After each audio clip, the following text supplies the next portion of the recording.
Hello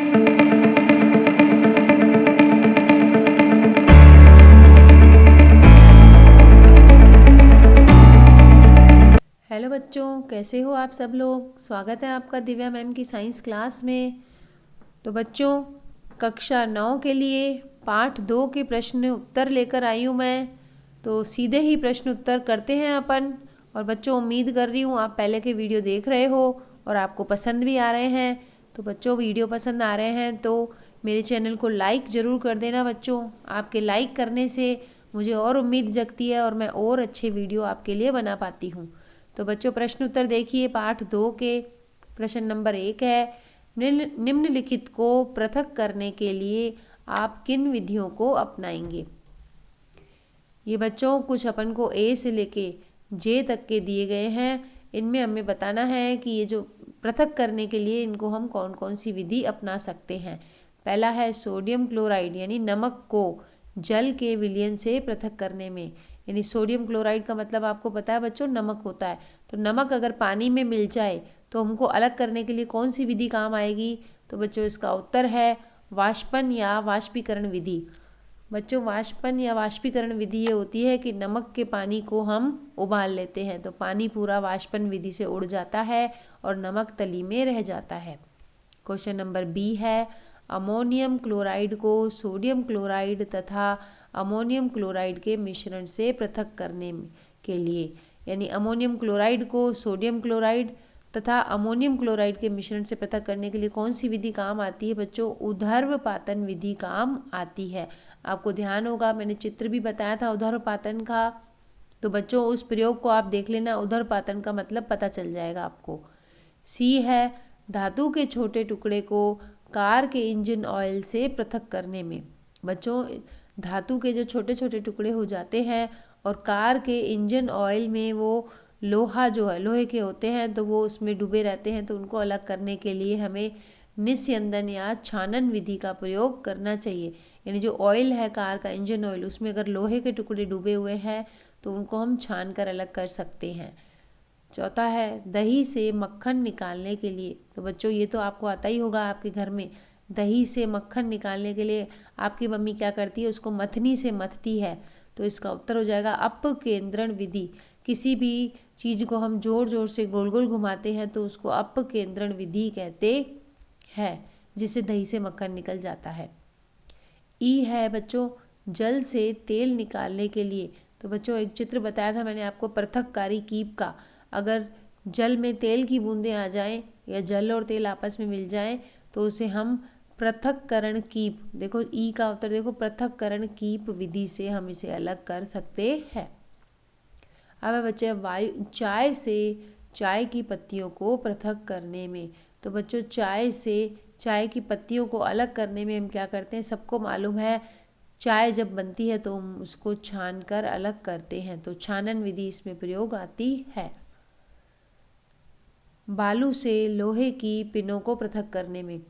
बालू का मतलब बच्चों रेत होता है। तो आपने देखा होगा कभी मिट्टी है, मिट्टी में अगर लोहे की पिनें, मान लीजिए आलपिन ही है, ऑलपिन अगर मिट्टी में गिर जाती है आपके हाथ से तो उस ऑलपिन को आप मिट्टी में से कैसे अलग करेंगे, सोच के देखिए बच्चों। तो सीधी सी बात है, चुंबकीय पृथक्करण विधि। यानी हम उस रेत के ऊपर अगर चुंबक फेर देंगे तो हमारे जो लोहे की पिनें हैं सारी चुंबक पर चिपक जाएंगी। एच है बच्चों, भूसे से गेहूं के दानों को पृथक करने में। ये गांव में रहने वाले बच्चों को अधिकतर सबको ही पता होगा कि भूसे से गेहूं के दानों को कैसे अलग करते हैं। तो बच्चों, एक फटकन विधि आती है। एच का उत्तर है फटकन विधि, विनोइंग विधि। तो फटकन विधि से क्या करते हैं, जोर जोर से उनको फटकते हैं जिससे गेहूं और भूसा अलग हो जाते हैं। अब एफ है बच्चों, पानी में तैरते हुए मिट्टी के महीन कण को पानी से अलग करने के लिए। तो बच्चों, पानी में अगर मिट्टी के महीन कण तैर रहे हों तो उनको पानी से अलग करने के लिए हमें भारण विधि यानी फिटकरी का उपयोग करते हैं। फिटकरी डालते हैं जिससे क्या होता है, फिटकरी उनके कणों को भारण यानी भारी कर देती है और वो तली में बैठ जाते हैं। जे है, पुष्प की पंखुड़ियों के निचोड़ से विभिन्न रंजकों को पृथक करने में। बच्चों, जो पुष्प होता है, पुष्प में पंखुड़ियाँ होती है रंग बिरंगी, उन रंग बिरंगी पंखुड़ियों में कलर होते हैं बहुत सारे। तो उन कलरों को अलग करने के लिए हमने पढ़ी थी कौन सी विधि? क्रोमेटोग्राफी। तो बच्चों क्रोमेटोग्राफी विधि द्वारा हम अलग कर सकते हैं पुष्प से रंजकों को। अब प्रश्न 2 की ओर बढ़ते हैं बच्चों। इस बीच अगर आपको वीडियो पसंद आ रही है तो पहले चैनल पे पॉज करके आप वीडियो को लाइक ज़रूर कर देना बच्चों। अब है प्रश्न 2। चाय तैयार करने के लिए आप किन किन चरणों का प्रयोग करेंगे? तो बच्चों चाय तैयार करने के लिए विलयन, विलायक, विलेय, घुलना, घुलनशील, अघुलनशील, घुले, फिल्ट्रेट तथा अवशेष शब्दों का प्रयोग करें। तो बच्चों ये जो शब्द है इन शब्दों को लेकर हमें चाय बनाने की विधि बतानी है। तो इन शब्दों का प्रयोग ऐसे करना है, जब मैंने आपको विलयन, विलायक इनकी परिभाषा बताई थी तो आपको मालूम होगा विलयन किसे कहते हैं और विलायक किसे कहते हैं, विलेय किसे कहते हैं। इनका प्रयोग करते हुए देखना बच्चों हम कैसे इसकी विधि करते हैं। उत्तर है, पहला पॉइंट है, सर्वप्रथम एक पात्र में 1 कप पानी लेंगे और उस पानी का क्या मतलब है? विलायक, क्योंकि बच्चों जो ज़्यादा चीज़ होती है वो विलायक होती है, तो पानी है विलायक के रूप में यहाँ पर। दूसरा है, इसमें चीनी डालेंगे जो एक विलेय पदार्थ है। तो बच्चों जो थोड़ी चीज़ होती है वो विलेय होती है, तो पानी में हमने क्या डाल दी? चीनी डाल दी। तीसरा चरण क्या है बच्चों? आपको जल तथा चीनी का विलयन प्राप्त होगा क्योंकि चीनी जल में घुलनशील है। यानी कि पानी में अगर चीनी घोल दी तो पानी तो बन गया विलायक, चीनी बन गई विलेय और विलयन बन गया उन दोनों का घोल। चौथा स्टेप है बच्चों, अब इसमें 1 या आधा चम्मच चाय की पत्ती डालिए जो जल में एक अघुलनशील विलेय है। तो बच्चों ये अघुलनशील विलेय, यह शब्द भी प्रयोग हो गया, यानी पत्ती जो है पानी में घुलती नहीं है, वो अघुलनशील होती है, लेकिन विलेय तो है, लेकिन कैसी है? अघुलनशील। अब इसे उबालेंगे। पॉइंट 5 देखेंगे बच्चों, इसमें 1 कप दूध डालकर लगभग 5 मिनट तक पुनः उबालिए। अब इसमें दूध डाला और 5 मिनट तक उबालेंगे। छठा है इसका पॉइंट, अब एक छन्नी की सहायता से इसे छानिए। तो बच्चों चाय तो सबने पी है, सबको मालूम है कि चाय में दूध, पत्ती, चीनी, पानी डालकर उबालते हैं और उबालने के बाद कौन सी विधि अपनाते हैं बच्चों? छानन विधि से इसे अलग करते हैं। तो आपको चाय घुले तथा चाय की पत्तियां छन्नी के ऊपर अवशेष के रूप में प्राप्त होंगी। तो बच्चों अवशेष शब्द भी यहाँ आ गया। अवशेष मतलब छलनी में ऊपर क्या रह जाता है? पत्ती रह जाती है ना, और नीचे क्या आ जाता है? चाय अवशेष के छन्नी के रूप में प्राप्त हो जाती है। तो इस तरह से चाय बनाने की विधि को हमने विज्ञान की भाषा में कर दिया। है ना रोचक बच्चों? इंटरेस्टिंग है ना बहुत, कि चाय बना रहे हैं लेकिन विज्ञान के शब्दों से बना रहे हैं। और बच्चों चाय तो सबको पसंद ही होती है, तो अगर आपको चाय पसंद है और मेरी ये विधि पसंद आई तो मेरे वीडियो को जाकर लाइक कर दे बच्चों। प्रश्न नंबर 3 देखो, प्रज्ञा ने 3 अलग अलग पदार्थों की घुलनशीलताओं को विभिन्न तापमान पर जांचा तथा नीचे दिए गए आंकड़ों को प्राप्त किया। प्राप्त हुए परिणामों को 100 ग्राम जल में विलेय पदार्थ की मात्रा जो संतृप्त विलयन बनाने हेतु पर्याप्त है निम्नलिखित तालिका में दर्शाया गया है। तो बच्चों एक तालिका दी गई है, इसमें विलेय पदार्थ है अपना पोटेशियम नाइट्रेट और तापमान दिए गए हैं इनके 283 के, 293 के, 313 के, 333 के और 353 के। तो बच्चों इसमें क्या किया गया है? अलग अलग 3 पदार्थों की घुलनशीलता को अलग अलग तापमान पर जांचा गया है और परिणाम को 100 ग्राम जल में विलेय पदार्थ की मात्रा की तालिका में दर्शाया गया है। तो बच्चों इसका उत्तर देखो आप। इसमें प्रश्न पहले ये पूछा है ए कि भाई 50 ग्राम जल में 313 के पर पोटेशियम नाइट्रेट के संतृप्त विलयन को प्राप्त करने हेतु कितने ग्राम पोटेशियम नाइट्रेट की आवश्यकता होगी। तो बच्चों पहले प्रश्न का हल क्या है देख लेते हैं हम। पहले प्रश्न ए का हल ये है कि 100 ग्राम जल में 313 के पर पोटेशियम नाइट्रेट का संतृप्त विलयन प्राप्त करने के लिए इसकी मात्रा 62 ग्राम है।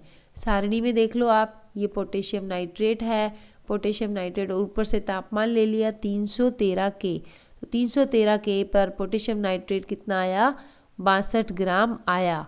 तो अब 50 ग्राम जल में 313 के पर ताप KNO3 की मात्रा कितनी होगी? तो हम इसका सीधा सीधा आधा कर देंगे। 62/100 गुणा 50 बराबर हो जाएगा 31 ग्राम की मात्रा चाहिए होगी। इसी तरह से प्रश्न 2 है बी। प्रज्ञा जो है 353 के पर पोटेशियम क्लोराइड का एक संतृप्त विलयन तैयार करती है।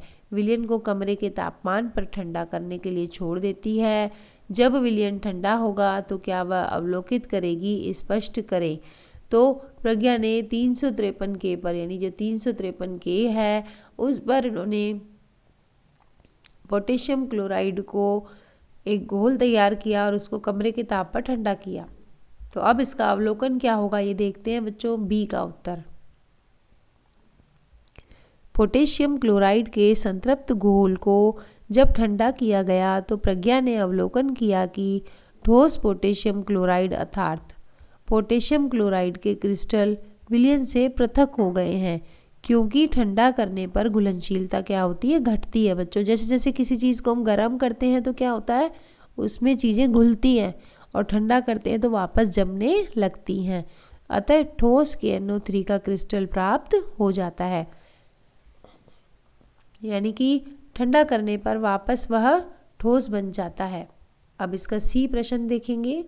293 के पर प्रत्येक लवण की घुलनशीलता का परिकलन करें। इस तापमान पर कौन सा लवण सबसे अधिक घुलनशील होगा? तो बच्चों 293 के पर प्रत्येक लवण की घुलनशीलता इस प्रकार है। हमने देखा 293 के पर पोटेशियम नाइट्रेट 32 ग्राम है, सोडियम क्लोराइड 36 है, पोटेशियम क्लोराइड 35 है और अमोनियम क्लोराइड 37 है। तो इस तरह से बच्चों इनकी जो घुलनशीलता है ये सब की हमने सारणी से देख के 32, 36, 35 और 37 लिख दी। अब इसमें है कि प्रश्न यही पूछा है कि 293 के पर प्रत्येक लवण की घुलनशीलता बताइए और कौन सा लवण सबसे अधिक घुलनशील है। तो बच्चों हमने ये देखा सबसे अधिक घुलनशीलता अमोनियम क्लोराइड की है। प्रश्न डी है, तापमान में परिवर्तन से लवण की घुलनशीलता पर क्या प्रभाव पड़ता है? तो बच्चों तापमान में वृद्धि होने पर लवण की घुलनशीलता बढ़ती है और तापमान में कमी होने पर घुलनशीलता घटती है। ये तो हमें मालूम ही है, कोई चीज़ को हम गर्म करते हैं तो वह उसकी घुलनशीलता बढ़ा देता है, जबकि ठंडा करते हैं तो घुलनशीलता घटती है। प्रश्न नंबर 4 देखेंगे बच्चों। चौथे प्रश्न में है निम्न की उदाहरण सहित व्याख्या करें। पहला है संतृप्त विलयन, दूसरा शुद्ध पदार्थ, तीसरा क्लोराइड और चौथा निलंबन। इनकी हमें उदाहरण सहित व्याख्या करनी है। तो देखिए संतृप्त विलयन किसे कहते हैं? संतृप्त विलयन जब किसी दिए गए तापमान पर किसी विलेय की और अधिक मात्रा उस विलायक में नहीं घुल सकती तो उस विलयन को संतृप्त विलयन कहते हैं। बच्चों मान लीजिए हमने चीनी को पानी में घोला और बहुत सारी चीनी को पानी में घोला, लेकिन एक स्टेज ऐसी आएगी जब हमारे एक गिलास पानी में 3, 4, 5 चम्मच 6 चम्मच चीनी से ज़्यादा फिर घुलना बंद हो जाएगी। तो वह संतृप्त विलयन होता है जब विलेय की मात्रा घुलना बंद हो जाती है। अब शुद्ध पदार्थ। शुद्ध पदार्थ वह पदार्थ है जो एक ही प्रकार के कणों से मिलकर बना होता है। तो बच्चों ये मैंने आपको पढ़ाया हुआ है कि शुद्ध पदार्थ वही होता है जो एक ही तरह के कणों से मिलकर बना होता है और उसमें जो मौजूद सभी कण होते हैं वो समान रासायनिक प्रकृति के होते हैं, जैसे सोना, चांदी आदि। अब है कोलाइड। कोलाइड विलयन वे हैं जिनमें विलेय के कणों का आकार विलयन से बड़े परंतु निलंबन से छोटे और 100 नैनोमीटर के बीच होते हैं, जिनके विलेय कणों को खुली आंखों से नहीं देख सकते तथा ये स्थायी होते हैं। तो बच्चों कोलाइड क्या होते हैं? विलेय के कण जो होते हैं 1 नैनोमीटर से 100 नैनोमीटर के बीच होते हैं।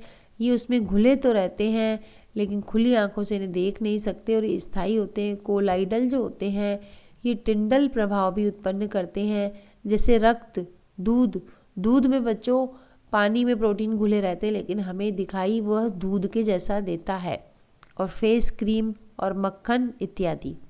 ये इसके उदाहरण हो गए कोलाइड के। निलंबन, बच्चों निलंबन एक विषमांगी मिश्रण है। इसमें विलेय पदार्थ के कण घुलते नहीं हैं बल्कि माध्यम की समष्टि में निलंबित रहते हैं। बच्चों ये निलंबित कण होते हैं, ये पूरी तरह से घुलते नहीं हैं जबकि माध्यम में तैरते रहते हैं। ये निलंबित कण आँखों से देखे जा सकते हैं। यदि मिश्रण को कुछ देर तक हम बिना हिलाए छोड़ दें तो ठोस कण नीचे बैठ जाते हैं, जैसे कीचड़ का पानी। बच्चों कीचड़ का पानी एक निलंबन का उदाहरण है। शुरू में गाढ़ा गाढ़ा दिखता है लेकिन अगर छोड़ दें तो कीचड़ नीचे बैठ जाता है, ऊपर पानी तैरता रहता है। रेत का पानी, चॉक पाउडर तथा पानी या पानी में चूना पत्थर इत्यादि। तो ये थे निलंबन के उदाहरण। अब बढ़ते हैं प्रश्न 5 की ओर बच्चों। प्रश्न 5 है, निम्नलिखित में से प्रत्येक को सममांगी और विषमांगी मिश्रणों में वर्गीकृत करें। सोडा जल, लकड़ी, बर्फ, वायु, मिट्टी, सिरका और छनी हुई चाय। तो इनमें से सममांगी मिश्रण होंगे बच्चों सोडा जल। सममांगी मिश्रण इसलिए सोडा जल बिल्कुल एक तरह का दिखता है। बर्फ है, वायु है, सिरका है, छनी हुई चाय है। जबकि विषमांगी मिश्रण होते हैं बच्चों लकड़ी और मिट्टी। अब आ जाओ प्रश्न 6 पर बच्चों। क्वेश्चन नंबर 6 है, आप किस प्रकार पुष्टि करेंगे कि दिया हुआ रंगहीन द्रव शुद्ध जल है। उत्तर है, यदि वायुमंडलीय दाब पर दिया हुआ रंगहीन द्रव, रंगहीन मतलब बच्चों जिसका कोई कलर नहीं होता, तो रंगहीन द्रव 100 डिग्री सेल्सियस पर जब उबलता है तो हम कह सकते हैं कि दिया गया रंगहीन द्रव शुद्ध जल है। यानी शुद्ध जल का क्वथनांक, उबलने का पॉइंट होता है 100 डिग्री, क्योंकि शुद्ध पदार्थों के क्वथनांक और गलनांक निश्चित होते हैं। तो जल है, अगर जल होगा तो वो 100 डिग्री पर उबलेगा ही उबलेगा, तो हम कह सकते हैं ये शुद्ध जल है। प्रश्न नंबर 7 है, निम्नलिखित में से कौन सी वस्तुएं शुद्ध पदार्थ है। बर्फ, दूध, लोहा, हाइड्रोक्लोरिक अम्ल, ये कैल्शियम ऑक्साइड, पारा, ईंट, लकड़ी, वायु। इनमें से जो शुद्ध पदार्थ हैं वो छांटने हैं। तो इसका उत्तर है निम्नलिखित वस्तुएं शुद्ध पदार्थ है। बर्फ, बर्फ क्या है, एक शुद्ध पदार्थ है क्योंकि पानी से मिलके बनी है।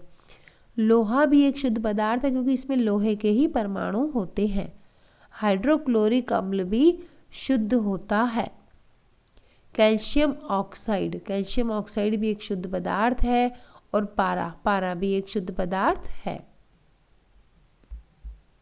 क्वेश्चन नंबर 8 देखिए, निम्नलिखित मिश्रणों में से विलयन की पहचान करें। मिट्टी, समुद्री जल, वायु, कोयला, सोडा जल। इनमें से मिश्रण कौन से हैं ये बताना है हमें। तो इनमें से मिश्रणों, दिए गए मिश्रणों में से विलयन, विलयन की पहचान करनी थी हमें। तो विलयन कौन से हुए, एक तो हुआ समुद्री जल, दूसरा हुआ सोडा जल। क्वेश्चन नंबर 9 देखिए, निम्नलिखित में से कौन टिंडल प्रभाव को प्रदर्शित करेगा। नमक का घोल, दूध, कॉपर सल्फेट का विलयन या स्टार्च विलयन। तो इसका उत्तर होगा दूध और स्टार्च विलयन, ये दोनों कोलाइड विलयन होते हैं। प्रश्न 10 है, निम्नलिखित को तत्व, यौगिक और मिश्रण में वर्गीकृत करें। तो आपको मैंने पढ़ाया था जो तत्व होते हैं वो शुद्ध होते हैं। इनमें से देखो प्रश्न में सोडियम, मिट्टी, चीनी का घोल, चांदी, कैल्शियम कार्बोनेट, टिन, सिलिकॉन, कोयला, वायु, साबुन, मीथेन, कार्बन डाइऑक्साइड और रक्त, इतनी सारी चीज़ें दे रखी हैं। इनमें से हमें तत्व छांटने हैं, यौगिक छांटने हैं और मिश्रण छांटने हैं। तो इनमें से हमने तत्व छांटे बच्चों, सोडियम एक तत्व है, चांदी, टिन और सिलिकॉन, ये सारे क्या है, तत्व हैं। और यौगिक कौन से हो गए, यौगिक हो गए कैल्शियम कार्बोनेट, मीथेन, साबुन, कार्बन डाइऑक्साइड। और मिश्रण है बच्चों चीनी का घोल, मिट्टी, वायु, कोयला और रक्त, ये सभी क्या है, ये मिश्रण है। तो हम क्वेश्चन नंबर 11 की ओर बढ़ चुके हैं बच्चों। आपको वीडियो पसंद आ रही होगी तो आप मेरे चैनल को लाइक, शेयर और सब्सक्राइब जरूर करना और अपने दोस्तों से भी शेयर करना बच्चों, ताकि उनका भी कोर्स जल्दी से पूरा हो जाए। प्रश्न नंबर 11 है, निम्नलिखित में से कौन कौन से परिवर्तन रासायनिक है। पौधे की वृद्धि, लोहे में जंग लगना, लोहे के चूर्ण तथा बालू को मिलाना, खाना पकाना, भोजन का पाचन, जल से बर्फ बनाना और मोमबत्ती का जलना। तो इनमें से जो है रासायनिक परिवर्तन छांटेंगे हम। रासायनिक परिवर्तन हुए पौधों में वृद्धि, लोहे में जंग लगना, खाना पकाना, भोजन का पाचन और मोमबत्ती का जलना। ये सभी क्या है? रासायनिक परिवर्तन है। तो बच्चों ये हो गए आपके चैप्टर 2 के क्वेश्चन आंसर। आप इनको याद कर लेना और कॉपी में भी नोट कर लेना। तो बच्चों अब अगला पाठ हम पढ़ेंगे पाठ 3। तो पाठ 3 के वीडियो के साथ जल्दी ही मिलती हूँ बच्चों। तब तक के लिए बाय बाय बच्चों।